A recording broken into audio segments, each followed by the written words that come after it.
Reliance Jio 4G சேவை September 5ஆம் தேதி முதல் துவங்கும் என்று முகேஷ் அம்பானி அறிவித்துள்ளார். ரிலையன்ஸ் இண்டஸ்ட்ரீஸ் நிறுவனத்தின் ஆண்டிறுதி பொதுக்குழு கூட்டம் மும்பையில் நடந்தது.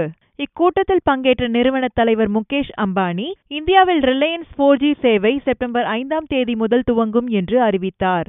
ஜியோ 4G சேவையின் தாரக மந்திரம் அதிக சேவை, குறைந்த கட்டணம் என்றார். இந்திய தொலைத்தொடர்பு சேவையில் புரட்சியை ஏற்படுத்த போகும் ஜியோ 4G சேவையின் கட்டண விவரங்களை அவர் அப்போது அறிவித்தார். ஜியோ 4G சேவையில் 1 GB இன்டர்நெட் பயன்பாட்டுக்கு 50 ரூபாய் மட்டுமே கட்டணமாக வசூலிக்கப்படும் என்று கூறிய முகேஷ் அம்பானி, உலகிலேயே இதுதான் குறைந்த கட்டணம் என்றார். ஜியோ 4G சேவையில் வாய்ஸ் கால்கள் ரோமிங் கட்டணம் இலவசம் என்பதால் தங்கு தடையின்றி பேசிக் கொள்ளலாம் என்றும் அவர் அறிவித்தார். இத்திட்டத்தில் இரவு நேரம் இலவச 4G டேட்டா, ரியோஜி வைஃபை ஹாட்ஸ்பாட் இலவச பயன்பாடு உள்ளிட்ட சலுகைகளையும் அவர் வெளியிட்டார். பிரதமர் மோடியின் கனவு திட்டமான டிஜிட்டல் இந்தியா திட்டத்துக்கு ஜியோ சேவையை அர்ப்பணிப்பதாக கூறிய முகேஷ் அம்பானி, இந்த திட்டத்தால் அகண்ட அலைவரிசை சேவையில் முதல் 10 நாடுகளில் இந்தியா இடம் பிடிக்கும் என்றார்.